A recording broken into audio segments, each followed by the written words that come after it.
Ah. We are live. Oh. Yeah. Oh no! It's We're starting with our.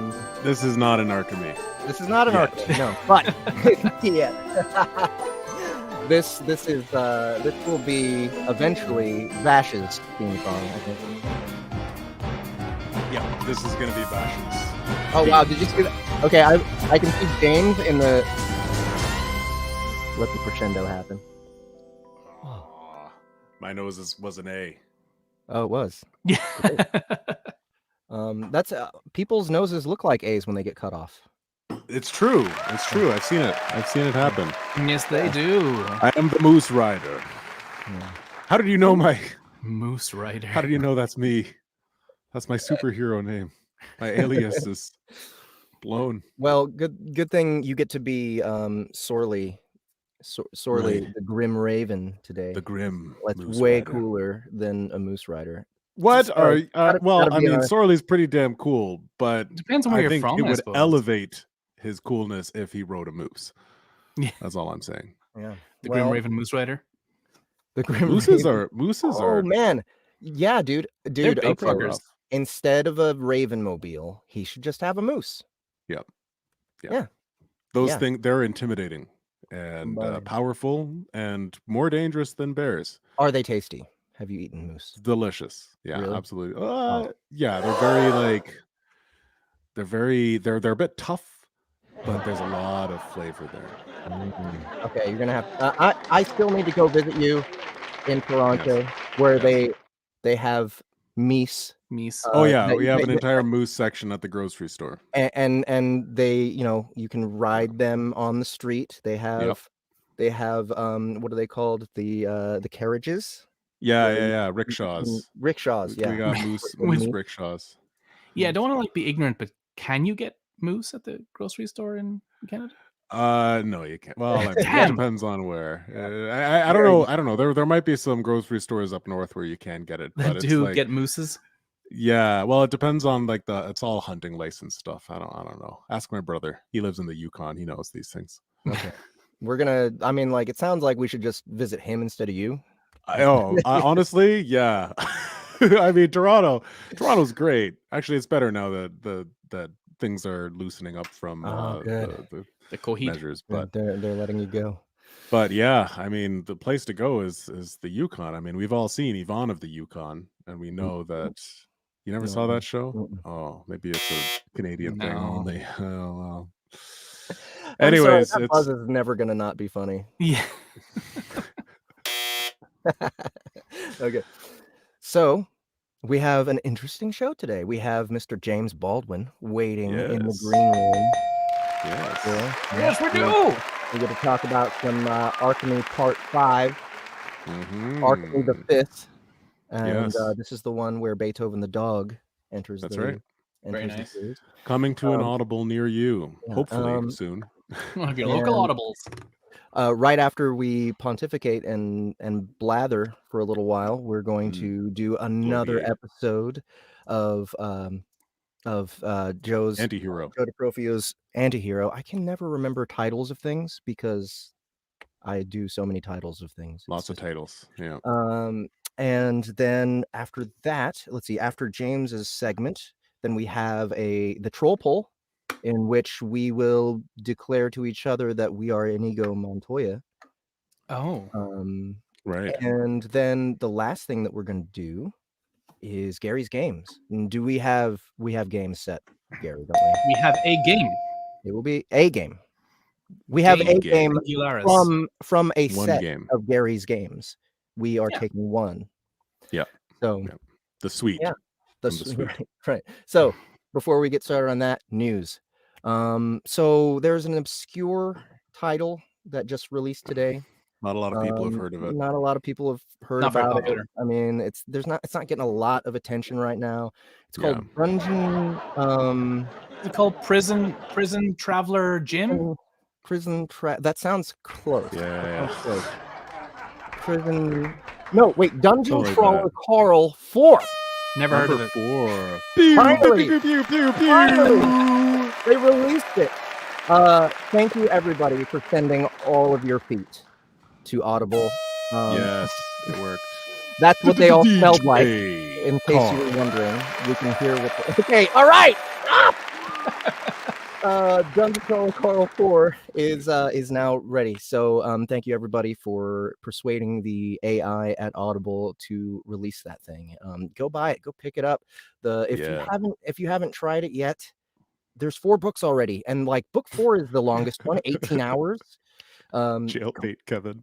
Yeah, James is lighting up our private chat. He thinks it's called Cell Wiggler Gary or Jailbait Kevin. Both are books I want to read.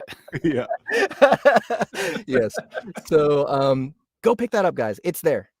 What else? We have our 2 releases on the Soundbooth Theater platform. We have Malevolent Part 15. This is season 2, right? So we're 3 episodes into season 2 of Malevolent. So I still haven't listened to it yet. I will be tonight. I'll probably like listen to that and then Dungeon Crawler Carl. Another release that we have today is Hannibal Hill's first narration with Soundbooth Theater. With Utmost Dispatch. This is a new series from the Pinnacle Entertainment's Wendigo Tales short stories that we've been doing. This is our 3rd set of short stories. It's called Weird Wars, and it's exactly what it sounds like. Remember those comic books that your dad used to read? That's what this is, right? Like the just weird historical fiction with like zombies and shit. Yeah. It's fucking Pretty hardcore. It's really cool. The first short story is Roman times, and it was really fun. I actually accompanied Hannibal Hills on that one, so I did a couple of the characters. They were very fun to play, and we're gonna have some World War I stuff, some World War II stuff. I don't remember if there's any other wars besides that. World War I. No, it goes from Roman, World War I, World War II. Okay, but I also did one myself, which was incredibly fun. Let's see, Gary, you did one, did you? I'm in 2. I did one myself, and I'm in one with Will. Well, Will's in mine too, so we're both in each other's. Okay. Justin, did you do one? I did 2. And Harlan. You did 2. Okay. Yeah, Hellfighter and Without Fear. Without Fear, yeah. And what about Harlan? Is Harlan one of them? No Man's Land. Yeah, he's number 3 as far as I know. All right, so another exciting set of short stories, all for free. So go pick them up, guys. Risk free. Just pick them up. I'm telling you, they're good stuff. Pinnacle Entertainment hires high quality authors to write really cool stories. Do we have any other news for today? 1, 2, 3 releases. Dino Dungeon. Dino Dungeon just released. Maybe it was yesterday. No, it was yesterday. I saw it come up. Dino Dungeon is out there, narrated by Annie Ellicott, with me as supporting cast, and it is a dungeon core about a dungeon with dinosaurs. I mean, like, what else do you need? There are raptor mages in this book. Pick it up. And it's the best words to combine ever. Right, and it's 18 hours and something. That's amazing. And you know, you guys, Annie Ellicott is not a gamer. She hardly understands gaming lingo. If you guys didn't know that, it's because she's a good actress. But Dungeon Core is probably the most hardcore, crunchy type of lit RPG you could possibly do. And she did a fantastic job, and she's super into it now. Like she wasn't sure at first, you know, it was kind of a slow setup, which Dungeon Cores usually are. But as she got into it, she fell in love with one of the little familiars, one of the raptors, and she's now she's hooked. So you guys go pick up all this new stuff. All right, now I think the news is done. Right? Virtue of War is also on Audible now.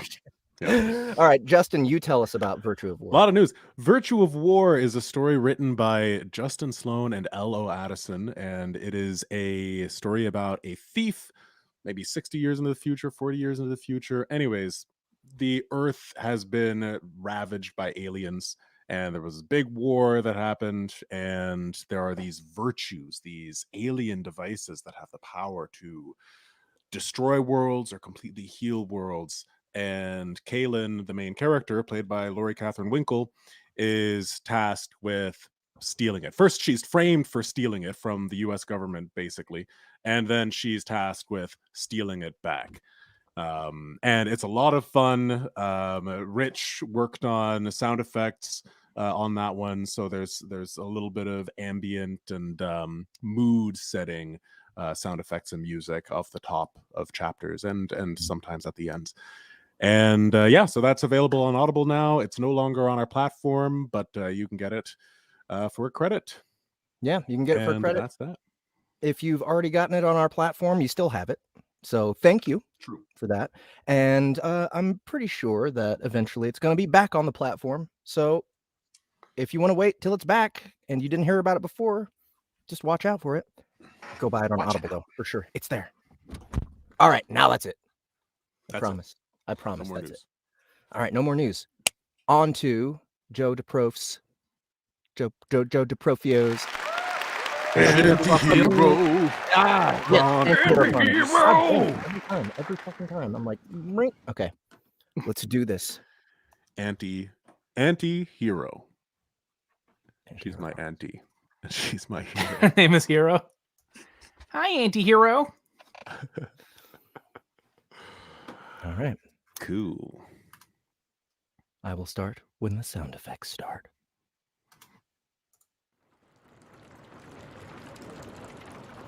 Oh, never mind. You start.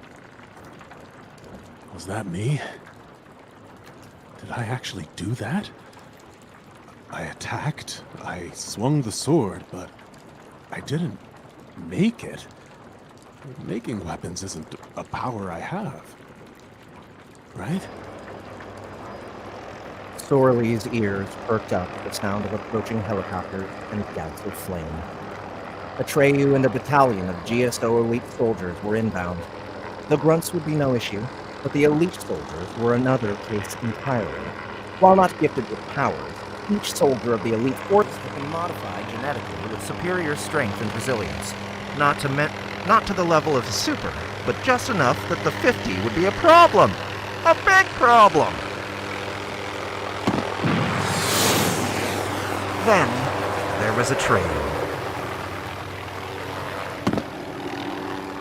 You must be a glutton for punishment, Grim Raven. It's not what you think. Enough! You've murdered a hero in cold blood. You will face justice. Can I take him? Sori ran inventory on himself. He had only survived his skirmish, with Atreyu on the roof due to the unpredictability of his recently awakened powers. In his current state, he wouldn't be able to stand toe-to-toe with the top-ranked hero. I'm exhausted, but whatever burst of power I felt before I got this sword, feather sword, is gone. I'll be lucky to run away. Freefall wasn't a hero. He was working with Thorn Titan, running some scheme. No more lies! I've endured your nonsense and conspiracy for long enough. Atreyu was a blur of motion, unslinging his bow, drawing the string back and unleashing a fusillade of arrows at Sorley all at once.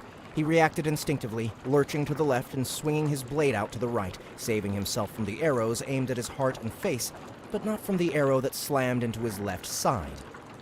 Atreyu had anticipated his dodge. Sorley spun with the impact and nearly toppled over. Will you just listen to me? I don't want to fight you! I wouldn't want to fight me either. Atreyu drew his bowstring back. The arrow that formed along it rippled with heat and destructive power. Shit! Dodge this one if you can. Sorley's suit ran a rapid analysis of the incoming projectile, and the rune on the back of his hand burned again. The arrow was volatile, and dodging it, according to the suit, was a bad idea. The burning mark of Tyr had saved him before. Sorley trusted it would try doing so again. Sorley brought the smoldering feather sword up over his head and swung it down to impact the tip of the arrow, sending it careening into the ground 3 feet in front of him. What are you? The arrow detonated with the force of a cruise missile, sending Sorley flying and forcing Atreyu to backpedal. I'm not going to be able to take much more of this. The taste of copper filled Sorley's mouth.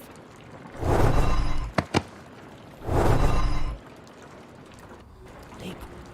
Gotcha! Before he could right himself in the air, the familiar tones of Leap's teleportation and voice sounded behind him. A pair of hands gripped him, and he heard the sound again. Both Sorley and Leap tumbled onto the carpet of a familiar apartment floor. Fuck. Sorley groaned and rolled onto his back.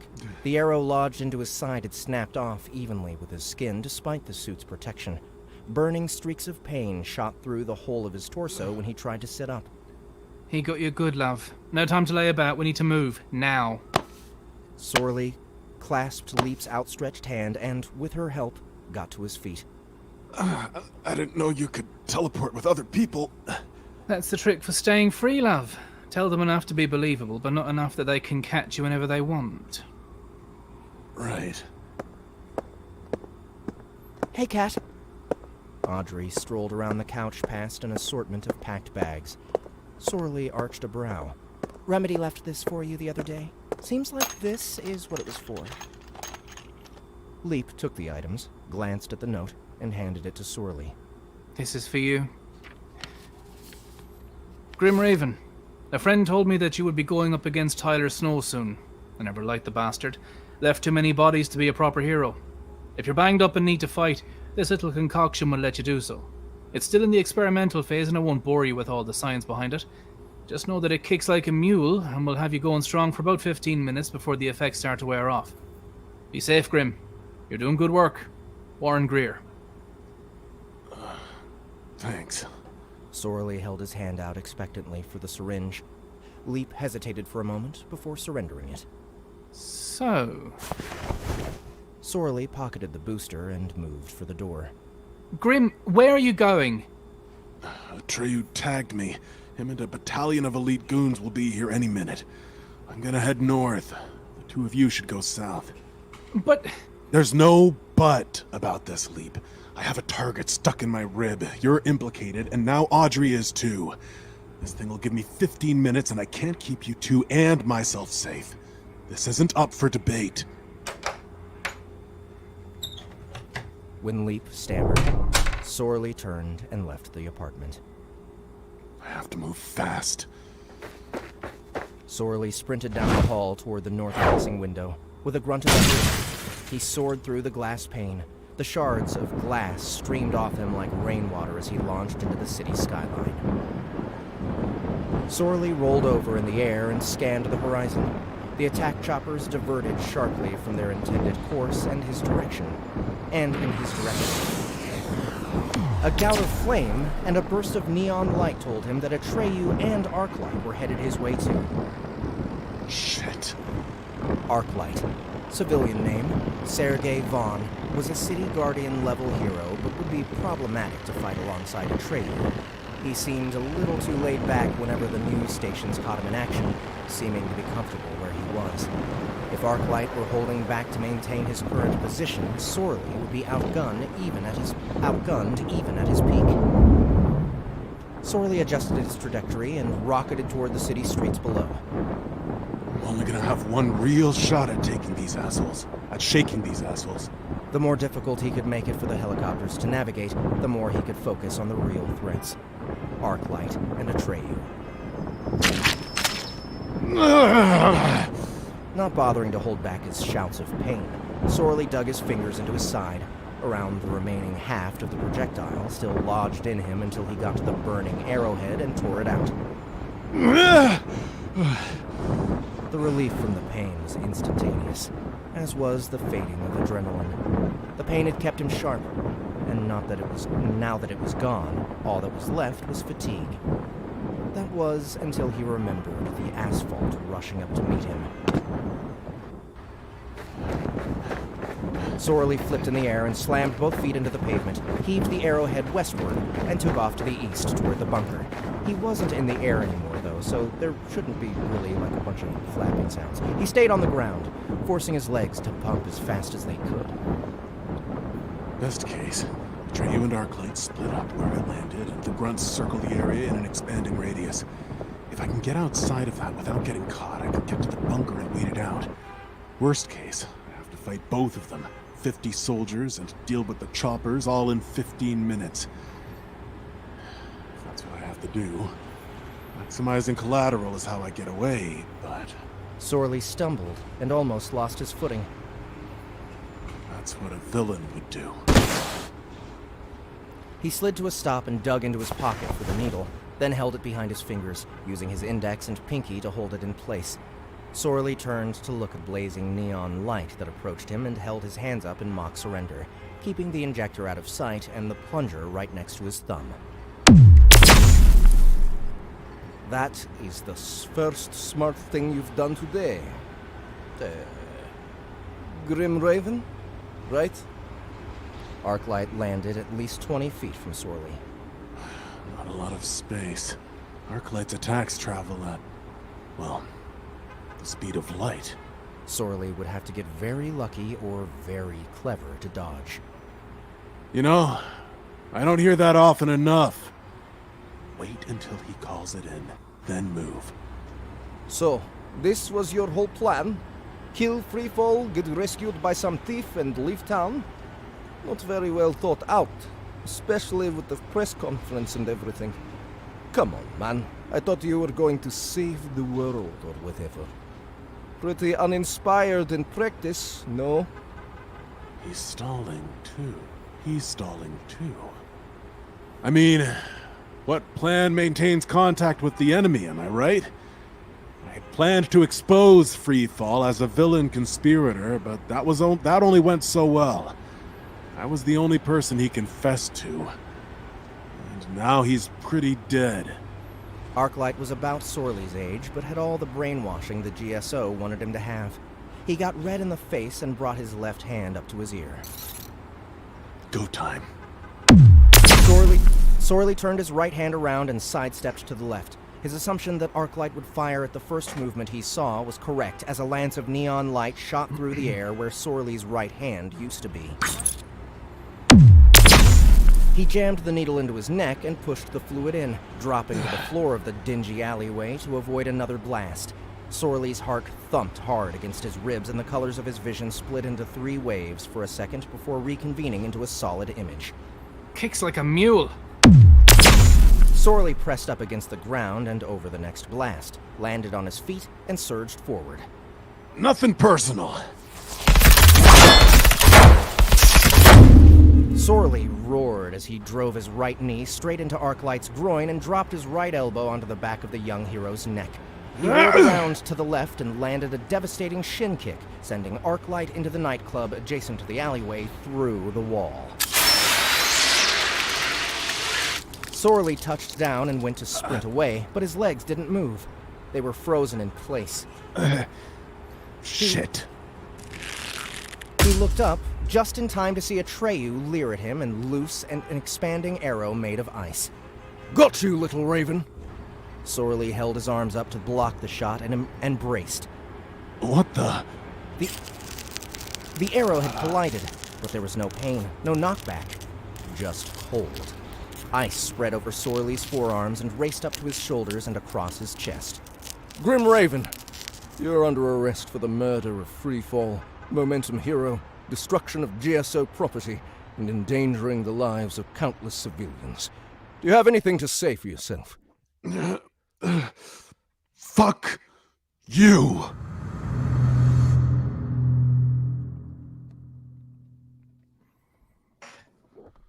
Bam! Beauty. Sweet. All right, Depro, get in here. Hello, hello. All right, so we're back. We're back into the Anti-Hero Chronicles. This is Season 2, Episode 1. Mm-hmm. So what is happening here? So, for those that may have missed or have not watched the finale, the previous episode, effectively, Sorley has gotten quote-unquote vengeance against his primary nemesis, Freefall, the person responsible for everything that has kind of gone wrong in his life, and is now on the run as a fugitive because he's, to everybody's perceptions, killed one of the top heroes, in the entire organization. And right at the end here, he's been captured and is going to be taken in for questioning regarding all of that. So we'll be in for a little bit of a surprise, a little bit of a shift in perspective in the next episode. It'll be an exciting time. Kind of show the other side of the coin in this world here. Yeah. Yeah, I'm getting excited. We're meeting a lot of different characters. The plot is thickening. I'm having fun with this, especially now that Ahmed is kicking even more ass with the sound effects.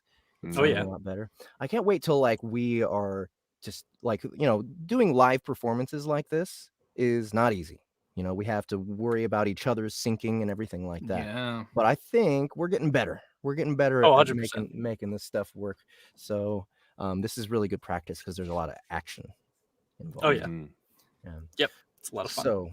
So Mr. Grim Raven, how are you doing, Justin? You enjoying being a Grim Raven? I get to channel my inner Grim. Just life is too hard, but I gotta stay the good guy, right? It has some real Solid Snake vibes for me. I'm just like, when I hear it, I'm like, man, I'm being transported back to playing Metal Gear Solid for the first time. It's like, liquid. It's fucking great. I love it. Yeah, It's really great. I'm I love having a it. blast. And Awesome. It's you know what? I just this is a little bit of a tangent, but also pretty related because I've been buying some comic books for a secret thing that I'm doing right now, and I'm buying old ones, like not super old, like 90s ones. Mhm. And I just got some in today, and when I opened, like I haven't bought comic books in forever, right? Like old ones, So when I opened the box today, the smell hit me.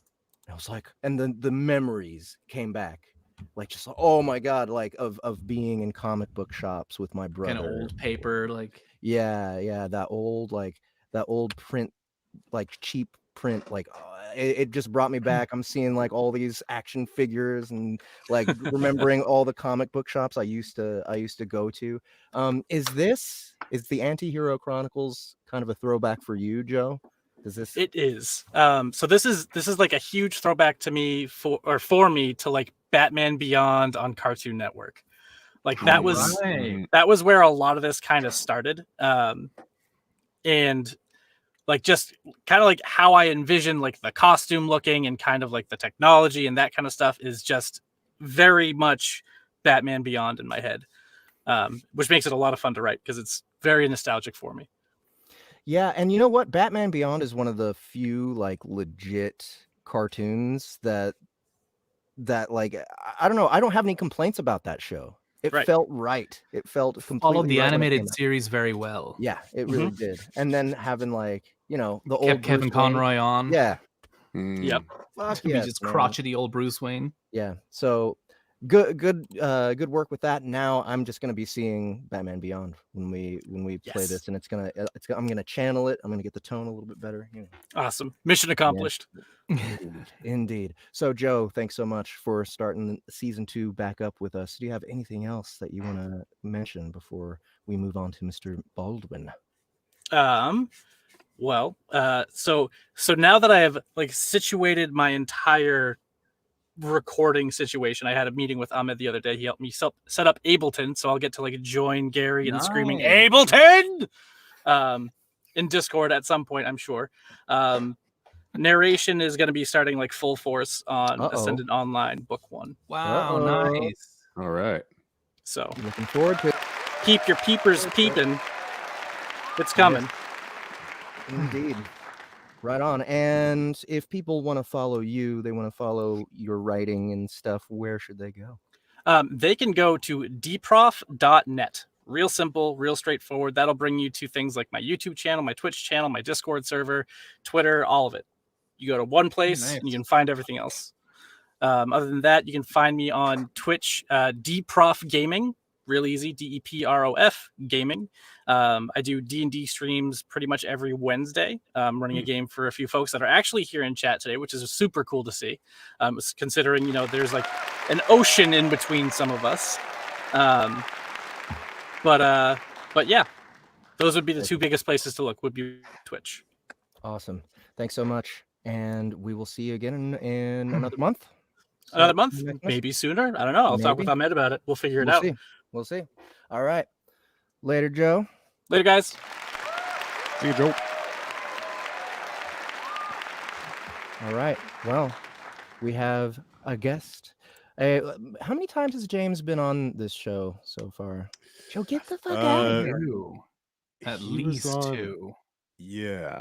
At least 2 Yeah. other times, right? I feel like I was there for one of them. He must have been on before, if not 2 more times. Oh, Three. boo-boo. Three, third time.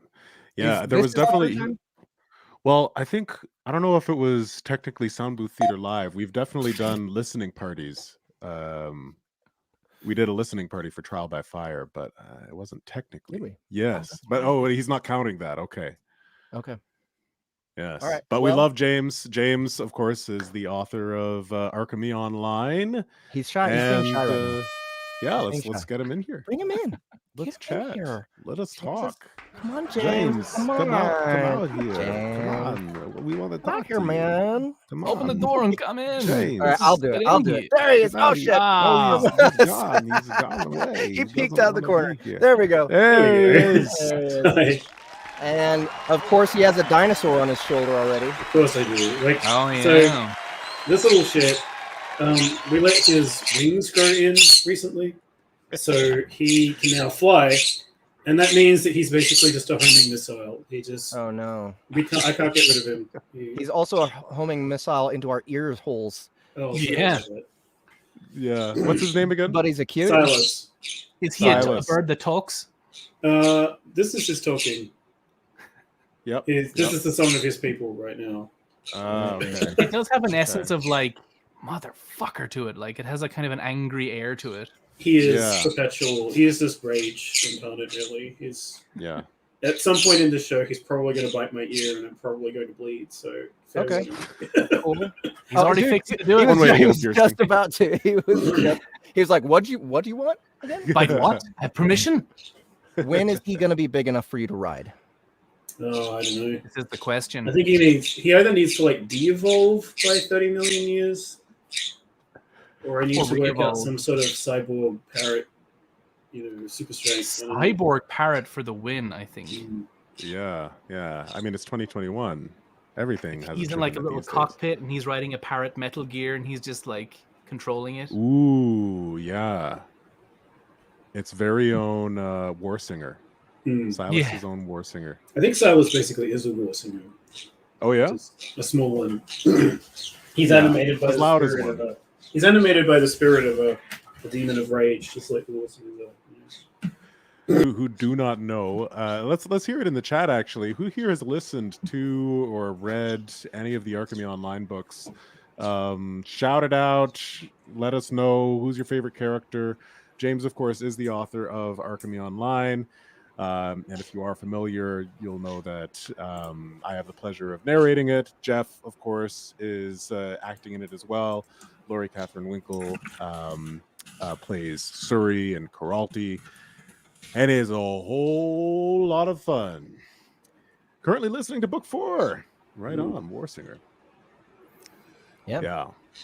Hell yeah. They are big books, and currently we're working on book 5. Mm-hmm.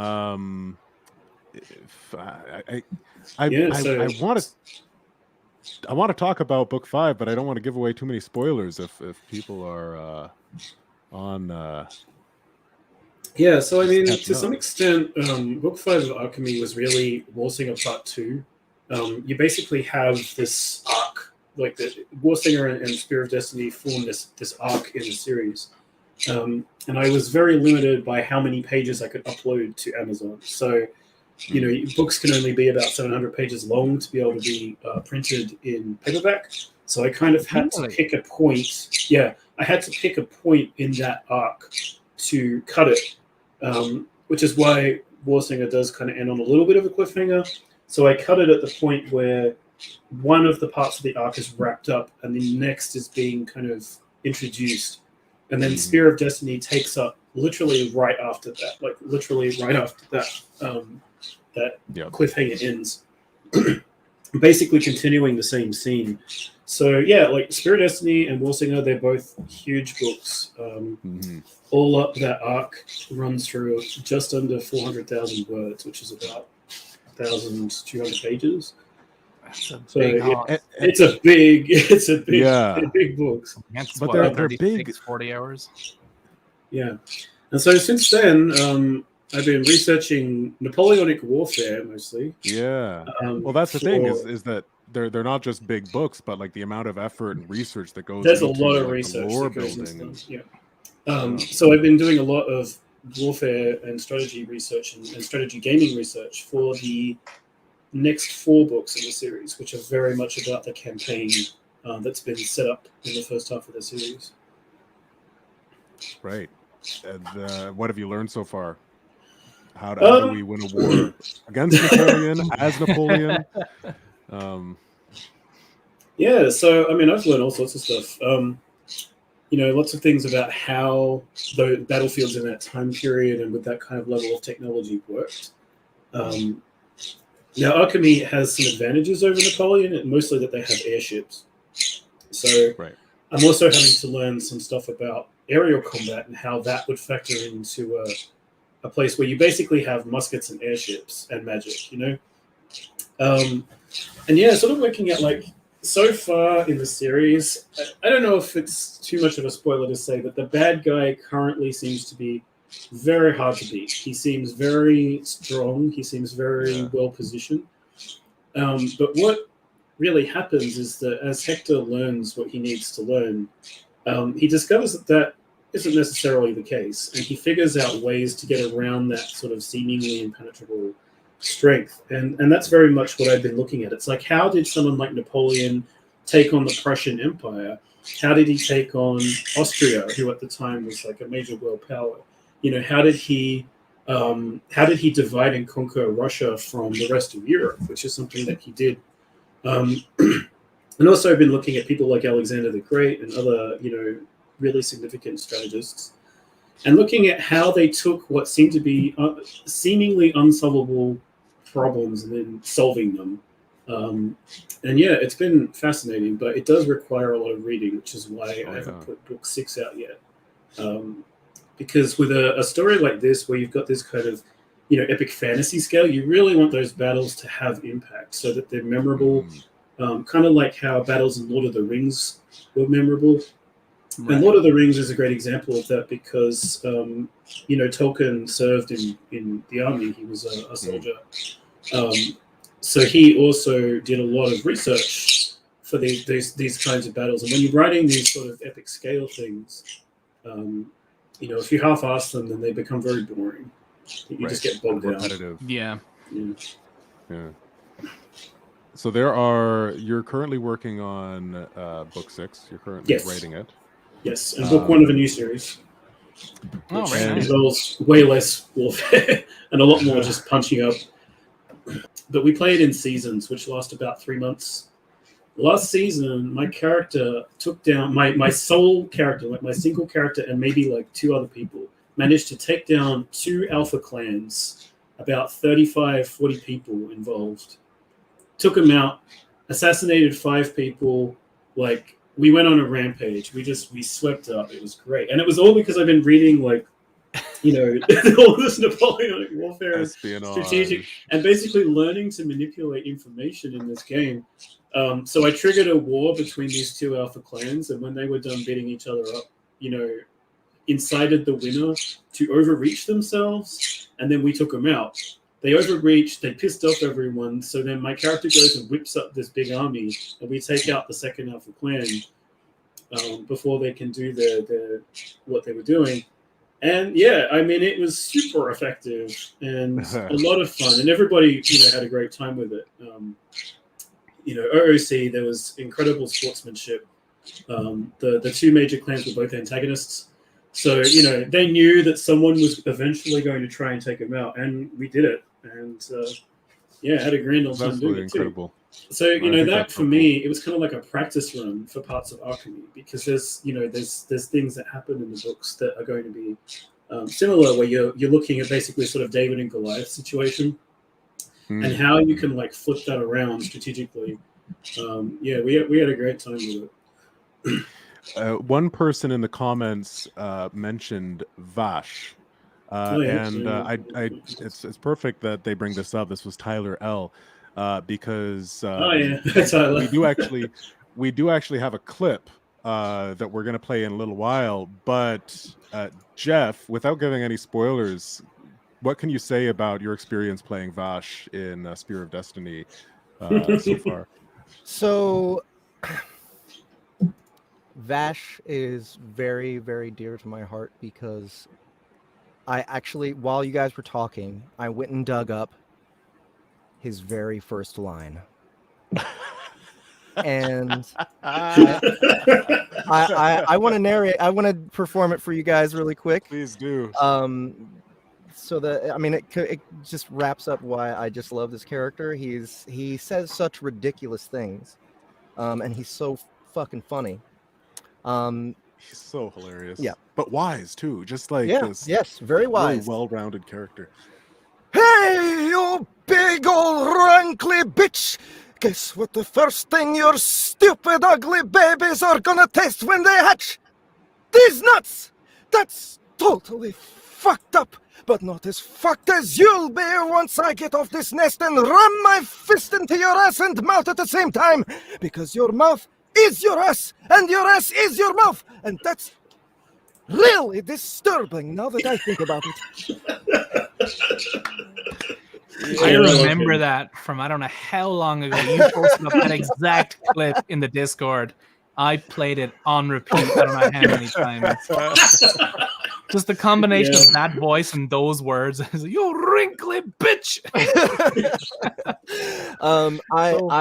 I about died laughing performing it the first time. I think you guys are gonna love Noodles from Breakfast. Yeah. But the cool thing about Vash though, and like about playing him through all three of these books so far, is that there's definitely an arc still. I mean, like he's this shaman type character, but he's still learning, and he's learning from the Starborn, learning from these people from outside his world, and he's changing his views slowly as he goes along, even though he's smug.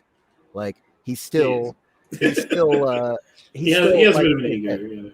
Yeah, he's still in his head learning. And then with book 5, I'm not going to give away any spoilers about it, but you really get to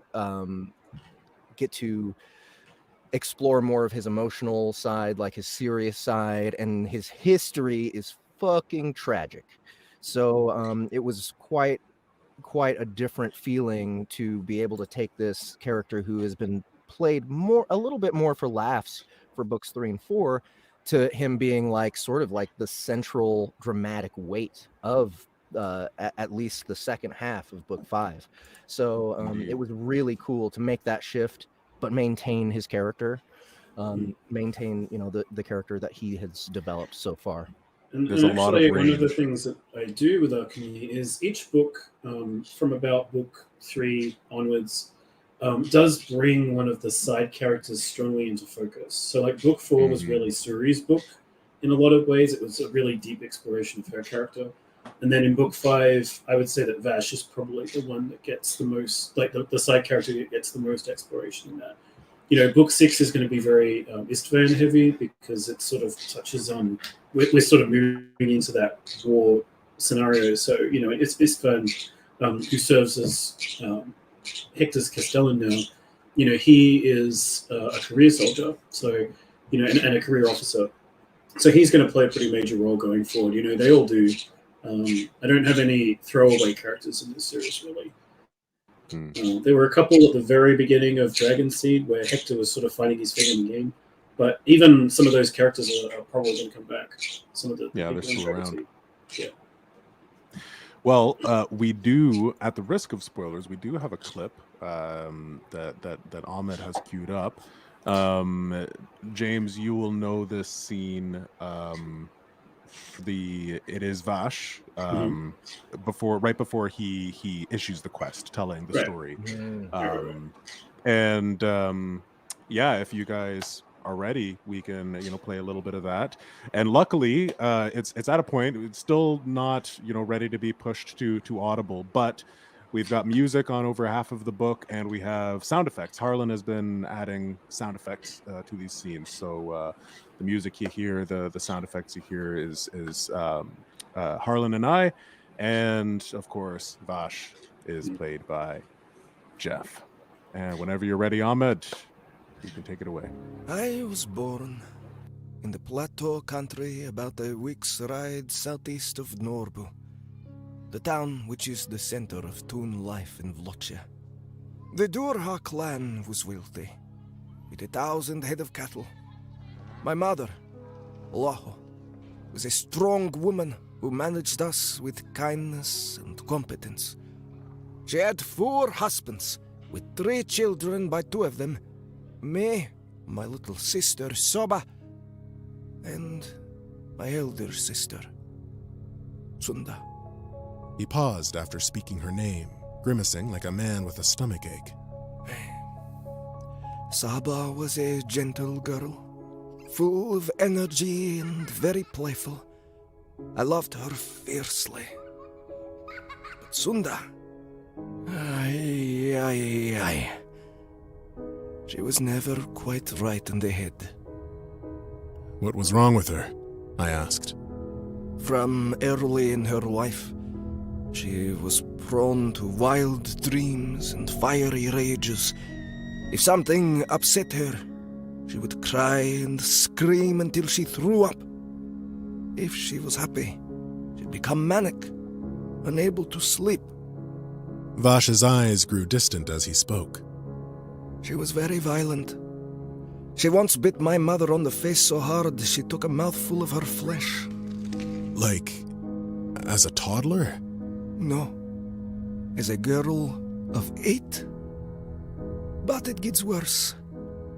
Around the time she started her moonblood, she began to hear voices and see terrible visions, hallucinations so overwhelming that she would claw at her skin, pull her clothes off, and attack people who were not there. Every day, from dawn to dusk, she ranted and raved about metal demons and people being killed by swarms of black bees or wasps. Trees terrified her. She spoke of nations built of black crystals, shattered by fire and explosions, and countless people dying. She became paranoid of us all, convinced that we would murder her. Her violence became not only frightening, but dangerous. Sounds like some kind of psychosis. I saw guys crack like that in Indonesia a few times. I glanced at the web of scars that divided Vash's face. He might have been handsome once, in a wolfish kind of way. Someone had smashed an axe into his face 6 or 7 times and left the front of his skull crazed like a broken mirror. I was starting to figure who that might have been. Vash shrugged. Among other things, my parents and grandparents were devastated. Sunda was the family heir, and she was unmarriageable.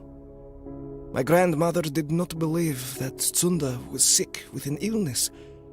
There were only 2 possible answers. Either she was possessed by a devil, or she was a shaman. A young shaman who desperately required the guidance of a master. Oof, I winced. Was it Sunda who smashed up your face? He nodded. When she was 14 and I was 8, Sunda began to abuse us terribly. She hated Saba and was convinced she was one of her metal demons in disguise. Yeah. Holy shit. Pretty awesome. So I hadn't heard it with the music yet, so Yeah, the music is really incredible. Justin is doing a phenomenal job with the music on this book so far. I've been impressed by everything I've heard. So good. So James, You're muted, Justin. Oh.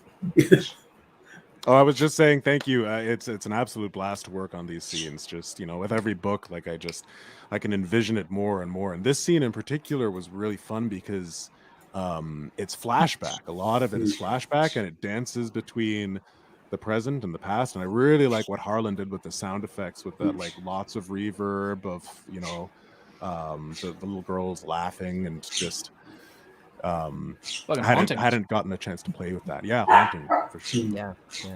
Yeah. So James, you are working on a new series. Is that something that you're able to talk about right now? Yes, I am able to talk about it a bit. It's basically like if you could imagine like Pokemon crossed with either Battle Royale or the Hunger Games, you have a fairly good idea what I'm currently writing. It's a very different kind of series to Archemi. It's very action based. It's funny. It's fast paced. It involves my parrot biting me. It does not involve my parrot biting me. It does have dinosaurs in it because I refuse to write a book without dinosaurs.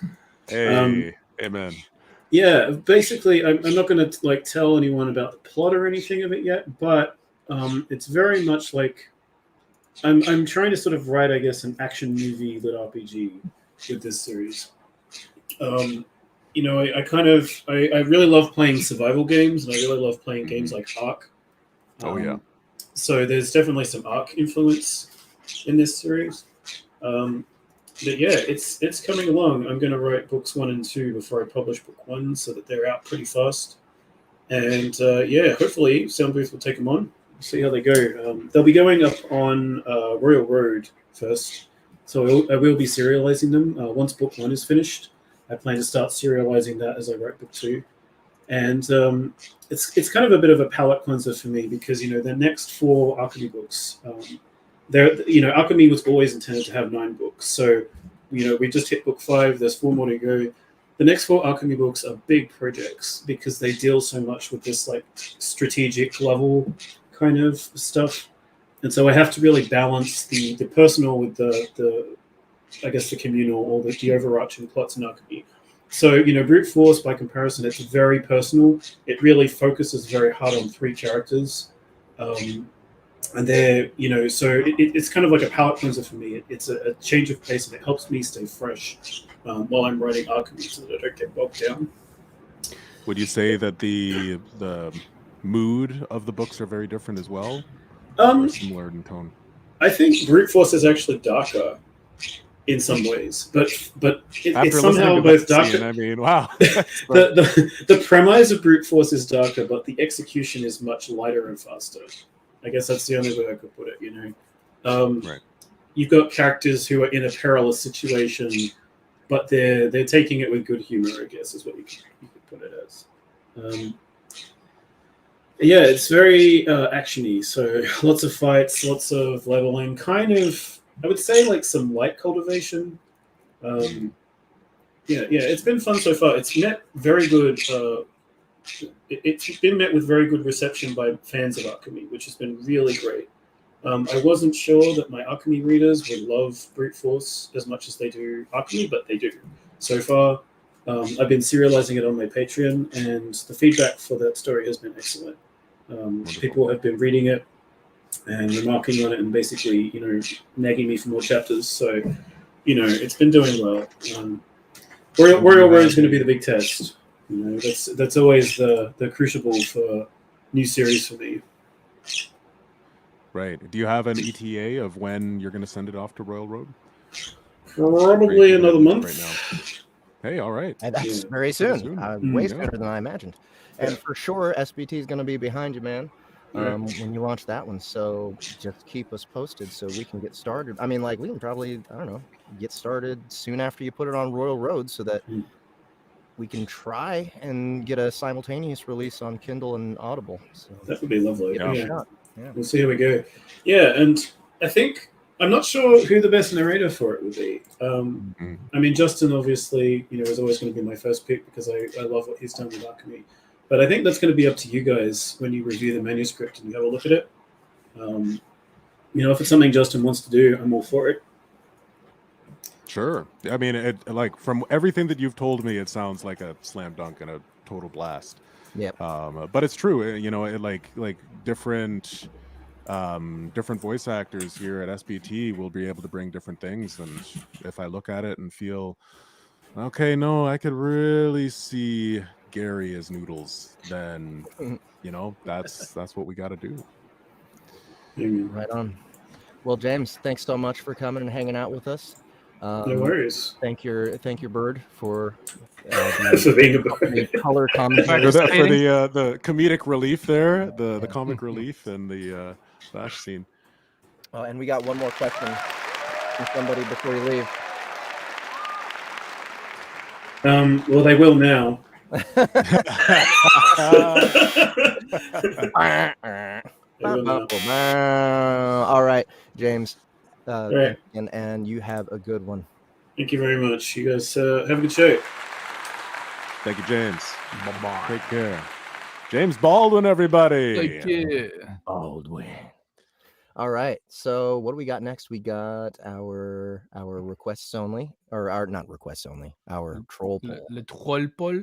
Yes, le troll poll. So let's see. What did we have a script for that somewhere? Troll poll? Was there a link Good somewhere? question. Good question. Do we have a script somewhere for the troll poll? What was the Scroll. winner? It- The Princess Bride thing? Yeah, the Princess Bride. That's Yep. the one. Oh, hold Let's on. see. The whole movie. The whole movie. We're gonna perform the Oh, entire. there it is. Yeah, film. I don't know which part we're going to do because that is the entire film. Sorry. Oh yeah. We have to find the bit we're supposed to do. I think Ahmed gave us a line to start at. Oh, so it looks like Sonavar was the one who requested it, who is here in the audience Oh, right yeah. now. Hey, son of our bitch. Sorry, I don't know if you get that ever, but I just think Son of of our Arnold. bitch. Dylan. Oh, yeah, so type in prepare to die. Dylan. Oh, Ah, here we go. hey, You Dutch. son Let's of a flick some muscles. All right, cool. Oh yeah, that nice and big. This is gonna be good. So okay, Wow, very nice. so how should very we do nice. this, y'all? What was the exact request? It Are we was just the reading scene. through it in a scene, or are we Yeah, so this is the troll just the poll. speech? So this is the troll poll. We get to do this scene however the fuck we want. I think someone had suggested earlier that each of us does a round of Inigo. So it could be like Yeah. for each one of us, we do our own take, and then the other person plays the man in black. Yeah, cool. Do you want to go to begin? So there's a back and forth, back and forth, back and forth, and Inigo goes, begin! And then they fight. Ding, ding, ding, ding, ding, ding, ding. Oh, are they having this conversation while they're fighting? It's in like a hallway, and Inigo Montoya is like, I fucking found you. And is walking towards him and is like giving him his speech, I think. I think this is where it's from. He touches his scars. Let's see. What's above this? Because it seems like we're in the middle of the conversation here. The six-fingered man did leave me alive with the six-fingered sword. Why they give me this? All That was right. a whole bit. Throw me the rope. And are they like trying to escape together with this? Damn. I'm trying to remember this. Like I saw this movie probably 15 years ago. Oh shit! Never mind. This is a completely different scene. I'm so sorry. Is it? Yeah, this is I think. Yeah, this is the just before they fight on top of the rocks. The man in black is climbing up, and Inigo Montoya is up on the top of the cliff, and like he eventually helps him up, and then they have a sword fight together. So it's just before like the famous sword fight in the film. Okay, I think people are wanting the end of the movie.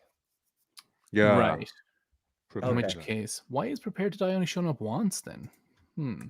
If we look up my name is There's another one. Oh, Count Rugen. That's it. That's the scene. All right.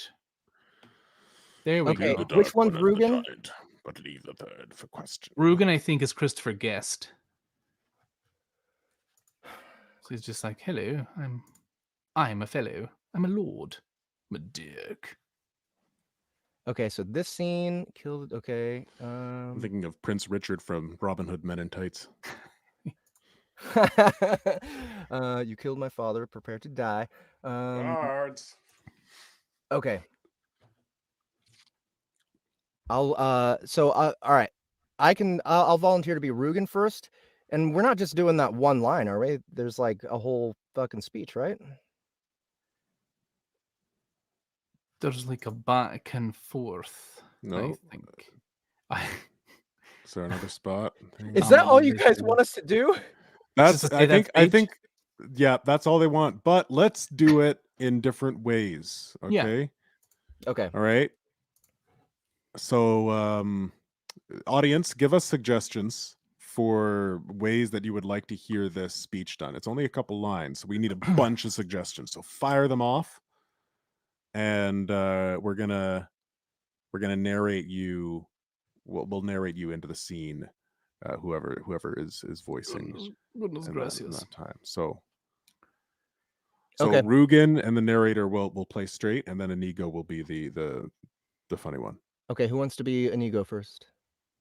I'll give it a go, sure. Okay, so Justin, your narrator. I'm Rugen. Sounds good. All right. Well, let's hear some suggestions. Like, what do you want? Let's do. Let's put Scooby Doo down. Okay. Rugen can be Scooby Doo. Inigo can be Shaggy. Let's do it. You know what? Yeah, I was thinking we would just make Inigo but let's do all of them crazy. You know. This is the part of the poll. Okay, all right, we got Scooby Doo, we got Shaggy. Let's throw down If you're in the chat and you think this is the wrong German part, Man. do tell us what the right part is. Yeah, We're gonna do this bit. This is the problem with the troll poll or anything that when people like request German man. obscure shit like this is like, okay, we need details. What do you need? What do you want from us? Woody Allen. I mean, we have to do Arnold, like. Oh yeah, of course. Oh yeah. So that'll be Justin's Inigo. Yeah. I like this idea of like, yeah, recasting. We're recasting this movie. Yeah. So whoever plays Inigo Let's do Montoya now. Mike Tyson as one of them, maybe. Mike. Yeah. All right, I'll do the Mike Tyson Mike Inigo. Tyson.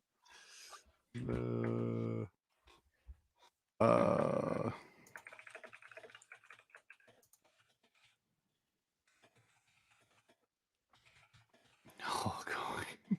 Macho Man Randy Savage. Hogan. Oh, we got some more. We got some more people. I don't think I can perform a difference between Macho Man Randy Savage and Hulk Hogan. I don't think. I think those two guys' voices blend in my head. Okay. Must be that little Spanish brat. That part? Oh, I want to see that one. Oh, let's do it. Yeah, okay. From there? Where'd it go? Oh. Sylvester Stallone talks about a little Spanish brat I thought listen to. Okay. Wait, isn't this Inigo dying? What? Guys, I'm so confused. If he's talking about the revenge scene,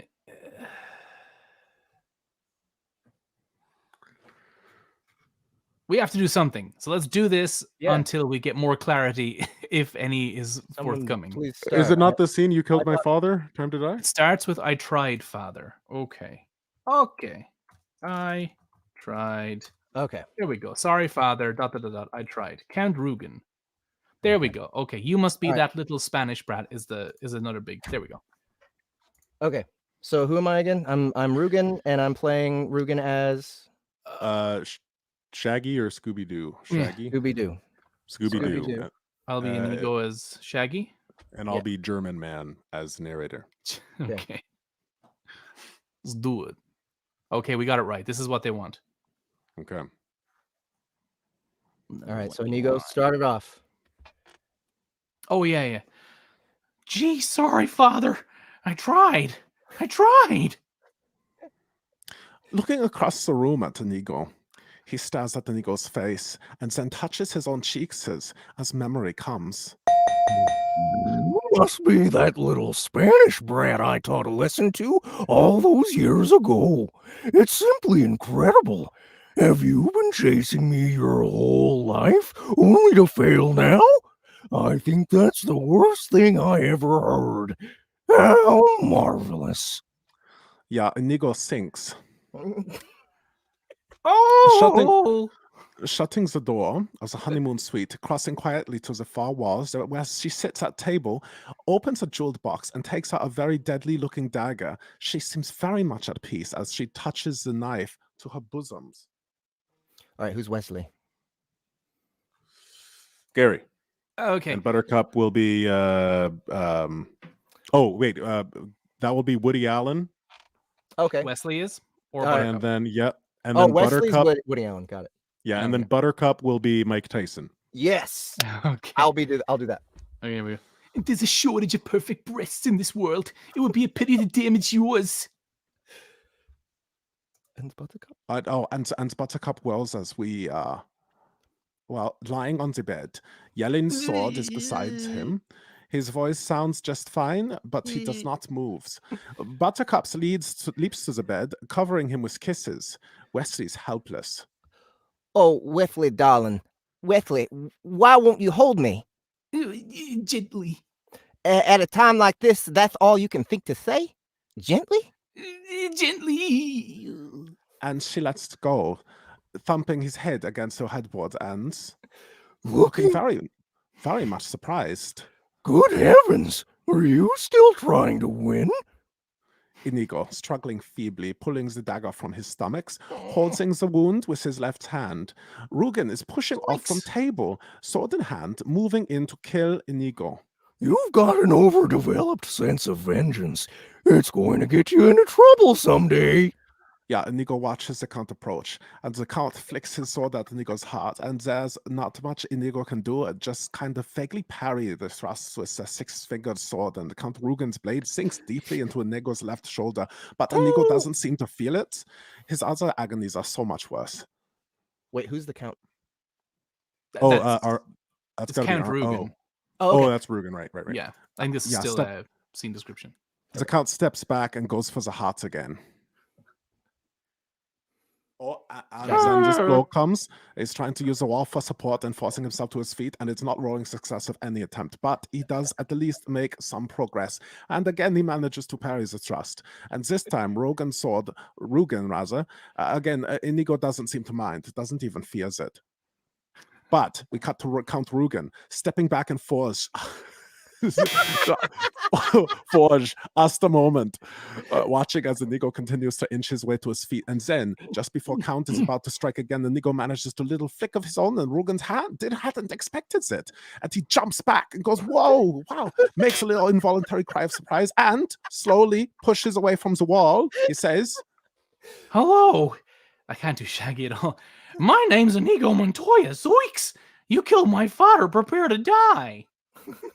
Okay, we're going to cut to Count Rugen. Oh, are we done? Is this over? No, we still got more. No, he just succeeded. Suddenly, going into fierce attacks, striking with great power, precision, for he is master swordsman.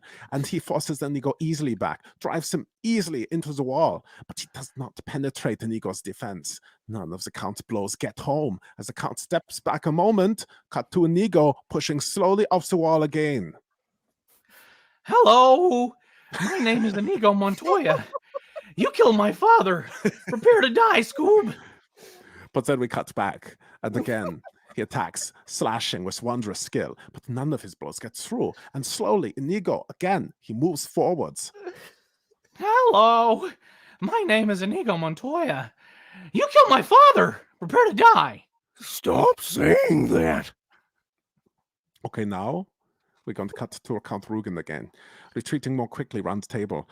Inigo drives for Count's left shoulder now, thrusts home what the Count had gotten him. Then another move, and his blade enters the Count's right shoulder, the same spot Inigo was wounded. "Hello, my name's Inigo Montoya. You killed my father. Prepare to die." No. Offer me money. And now the six-fingered sword strikes, and there's a slash bleeding along one of Rugen's cheeks. Yes. Power 2? Promise me that. The great sword flashes again, and now there's parallel slash bleeding on Rugen's other cheeks. All that I have and more, please. Offer me everything I ask for. Anything you want. I want my father back, you son of a bitch. And on that, we cut to Inigo, who's almost too fast for the ad to follow. The sword strikes one final time, and we cut to Count Rugen crying out in fears and panics as the sword hits Holmes' dead center, and we cut to Inigo and Rugen. Sword clears through the Count. They're almost frozen like that for a moment. Then Inigo withdraws his sword, and as the Count pitches down, we cut to Rugen lying dead. His skin is ashen. The blood still pouring from his parallel cuts on cheeks and eyes are bulging wide, full of fears. But we cut to Inigo, who stares at the Rugens. And now Inigo does something we've never seen him do. He smiles. Hold for a moment just on Inigo smiling. And then we cut to inside of Honeymoon Suite again. Well, let's just do the rest of the movie. As I did. Dude. Wait, did you say, do you want us to keep going? Is that what that was? Was that Buzz? Oh, I think that's the end. No, I think that's I think the end that's- of the. Yeah. Dude, the German That's so narration was funny. so perfect. Oh, I love that. I His love that cheekses. accent. It's one of my favorite. Cheekses. Yeah, So- that's very, very much inspired by Flulaborg. If anybody Whose German accent isn't like? Yeah, it's- I know, he's right? I got don't even know what such the a heck great that voice. is. What's Flulaborg? Flulaborg. No, He don't played- tell him. Look it up. You will Oh, love just it. look it up. How do I spell Yeah. it? Flula, isn't it? Flula. Yeah. This is Yeah. Flula. I will tell you though that he had a cameo in Suicide Squad. The recent. Oh, one. that guy. Oh, Yeah. Okay. yeah. Yeah. Gotcha. I'm running a D&D campaign where that is one of the main characters. Like he's one of the main characters. Oh, Like the nice. source of wisdom is like, "Hello, my darlings. It is so good to see yeah. you." It's so good. All right. Uh, Well, that was fun. Yeah. All right. On to the games. onto the games. Yes. I believe James is in the wings. Did James Oh, want yeah. to join us for the game? James, Oh, yeah. there he is. One is welcome. No, what game is it? So it's called Problem and Solution. It's Hmm. not a very complicated game. So we'll say it was myself and Jeff, and I would say, "Hey Jeff, I have a problem. My shoes are too tight." Then Jeff would say, "Oh, don't worry about it, Gary. I have," and he could name anything he wants. Like, I have a fork, or anything. Like, I have a dinosaur. Then I would have to be like, okay, in my head, how does a dinosaur fix my problem of my shoes being too tight? And explain like, oh, that's great. I'll use that too, and talk about why the dinosaur would help fix the problem that my shoes are too tight. Hmm. So one person's going to have a problem, other person will have a solution for it, strange one, whatever it is, and then the person with the problem has to thank them and tell them how they're going to use their solution to fix their problem. Perfect. All right, we'll give it a go. Right. Do we want to do it just like in a round? Yeah, well, we'll have to do it in pairs. So should we just do top and bottom? Me and Jeff on top, and James on the bottom, and then we can Sure. switch it up. Can we take suggestions from the comments? Yeah, let's please do that. That would be nice if they. You can think of problems to have, or solutions to said problems. Please put them in the comments. Until then, Jeff, do you want to be the problem haver or the solution giver? No, the problem haver will have the bulk of the improv. You're muted. I'll start with the with the problem. So Cool. I just have to come up with any kind of Anything problem. you want. It can be real simple. It can be as loony as you want, or just very, very basic. Okay. Oh, God damn it! I just up, Jeff? I just put this piece of gum in my mouth 15 seconds ago. It's already completely stale. Like it doesn't taste like anything anymore. It tastes like Oh rubber. man, you're gonna need to maybe put some juice back into that their gum. Here's my friend Ian. He has overactive salivary glands. Oh, I'll push Ian towards you. He's like, "Hi, Jeff." Oh, Gary, I have to tell you, my gum problem, it's solved. So Ian, we made out for like 2 hours, 2 hours straight, and that dude, he eats all sorts of stuff. Like I don't think I've ever tasted as strong of garlic as I have making out with Ian, and all of that got in the garlic, the mushrooms, the what is it called, the Vegemite that he's always eating. All of that got Does the blended Vegemite. into the gum, and it's been flavorful for hours now. He is a miracle worker. He is. I'm so surprised, Ian, and he's a great kisser too, I gotta say. Yeah. And the thing is, the guy is missing like most of his teeth. It's like maybe 3 left. Then it's really fun to just kind of navigate around the teeth that are left, with your tongue. So I thank you so much for suggesting Ian. No problem. Hey, Very nice. I don't think I'm good enough to play this game. I don't think I'm a good enough actor. So maybe Justin can be the problem haver, and you Sure. can Yeah. get the solution. And you just got to think of a solution, and I'll figure out a way to make it work, I guess. Which is perfect because I actually do have a problem. I went on a run today, a long run. It was 50 meters, and I was wearing the wrong shirt, and my nipples. That feeling. It's more than just chafing, though. Like they're really Like they're trying to chew their way out the front of your shirt. Oh, they already have. This is not the shirt I wore. The other shirt, you should see it. It's. I'm gonna save it. It's real.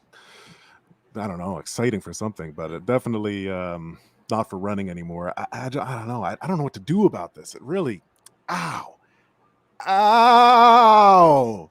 Okay, well, I think what you really need at this moment is this box of 20 kittens. James,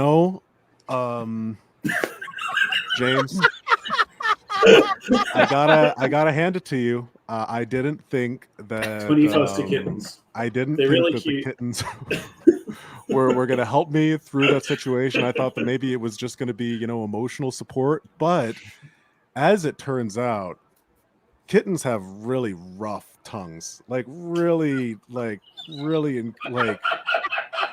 rough, and I guess they really bonded to me, and They do the they little eating completely eroded thing. any semblance of a nipple that I had.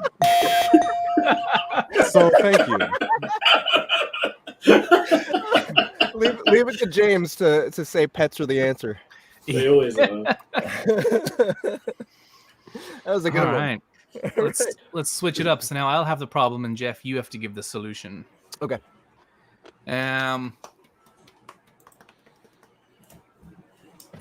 Nipples are very thematic today. Look at those. Yeah. Yeah. Oh, that's where do you think the inspiration came from? I think it's a nice problem to have. All right, I'm gonna make it a.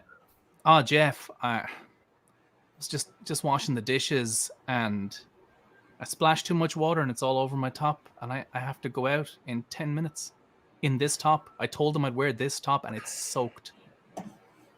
Man, What am I gonna do? I had that problem. Just a couple weeks ago, and you know what I did? I reached into the fridge, I grabbed the baking soda, and I just poured it all over myself.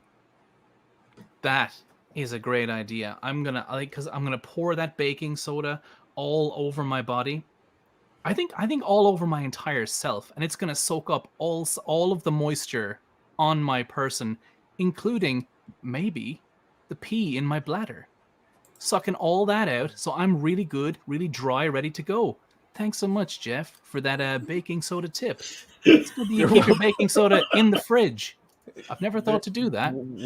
Why else would you keep it in the fridge? In case you have an emergency in the kitchen and you gotta dry it up. Dude, There you go.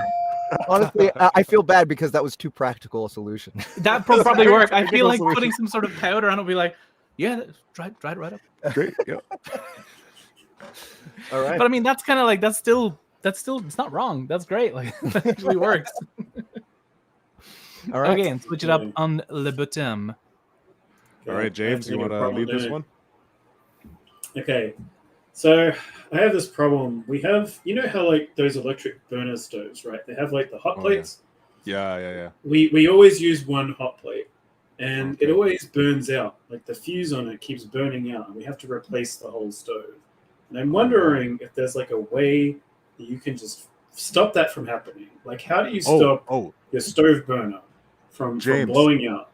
I'm really, really glad that you came to me with this problem, because it just so happens that I have a discount bin version of Michael Jackson's Thriller on cassette tape.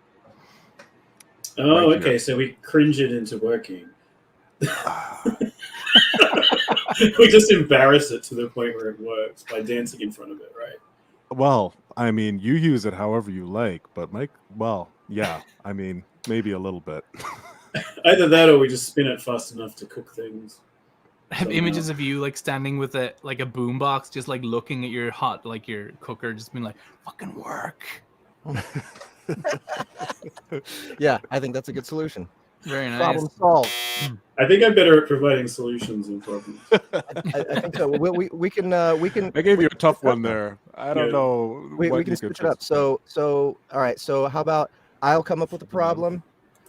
James, you come up with a solution, and then Gary and Justin, and Cool. then I think we'll be good for tonight. All right. Cool. Okay. So James, this is a little bit awkward. I don't know who else to ask about this because I don't really know who else has experience with this kind of stuff. So I figured you might be just as good a person to ask as anybody. But here's the thing. Whenever I'm driving and I'm blasting my music, people look at me weird. And I'm not sure why. So is it maybe my music? Or like what I don't know, what can I do to crank up my music while I'm driving down the street without pissing people off? So I'm going to hook you up with some of my favorite people who'll be able to help you. They're a Finnish poker band, and they'll ride in the car with you, and they'll play their music like live out the windows. So, you can just sit there driving, and they'll be blasting fucking leak spin outside at your back windows, and I don't think anyone's going to look at you funny ever again, because they're also gigantic people. They're just like these giant Finnish Viking guys. And they're about 7 feet tall, and they take steroids, and they play really loudly. So, yeah, I think that'd solve your problem. If you just take these guys with you, like a mariachi band, kind of, except they sing Finnish poker. This sounds like a perfect solution. So I'm gonna try it out. I'll be right back, and I'll tell you how it worked out. 3 hours later. Dude, your Finnish band was awesome. So I was driving down the street. All of them were blasting. I had to take a bandsaw and cut off the roof of my car because there's just not enough room in there. But that also increased the volume of their music going out everywhere. So all the people that were looking at me funny in the neighborhood were now just slack-jawed, just staring. Their eyes were wide. Their tongues were rolling out, and they were so impressed with me that they started throwing stuff. And so what we did, like the whole band stopped playing, they grabbed the stuff that was being thrown, and they just started throwing it back. And now we have a party going on in my neighborhood instead of just great. people awkwardly staring at me while Finnish poker makes for great Britney block Spears. So, I mean, I think this Finnish polka band was a much better alternative to Britney Spears for blasting in my car. And so thank you so much. Yes. Yeah. Party on. Nice. Yeah. Okay. Awesome. Justin, Gary. glad you're here. A problem. I came as soon as I could. Yeah, I mean, thank you. I didn't want to say over the phone because honestly, I don't want the CIA to even hear this. You know what I mean? I have an itch, but I can't find it. Like, it's there. I think I found it, and I scratched. Yeah. It's still somewhere. I have an itch, but I don't know where it is. You know, Need your that's help. that's a serious problem. I mean, it's a good thing I came prepared. Here's my 2nd edition Dungeons and Dragons manual. Oh my god. I know it'll help you. It's provided me a lot of help This at a lot is of going times to in my be life. so helpful. I'm going to quickly Google something here. Let me just check this because great. This is perfect. I was hoping this had Thaco in it. It does. That means Yeah. I'm going to be able to find that itch. And if it doesn't have an armor class of 0, I'm going to hit it. I'm going to hit him. I'll take some dice. I'm going to roll it. I'm going to find that fucking itch with this book. And failing that, I'm just going to use the corner and murder myself with it by scratching myself to absolute death with it. Thank you so much. Problem solved. Perfect. I'm glad I got to work fucking Thaco in there. That was a deep cut. All right. Well, those were Gary's games. We had a lot of fun with this episode. Thank you, everybody, for coming. James, thank you for being our guest of honor. Thank you. Someone correctly identified the band I was describing as Loituma, and I'm very pleased. All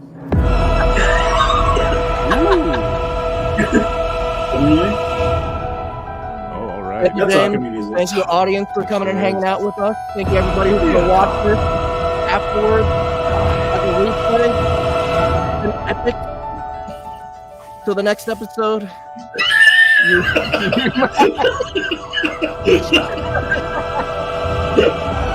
Until next time, guys, we go buy all of our audiobooks right now.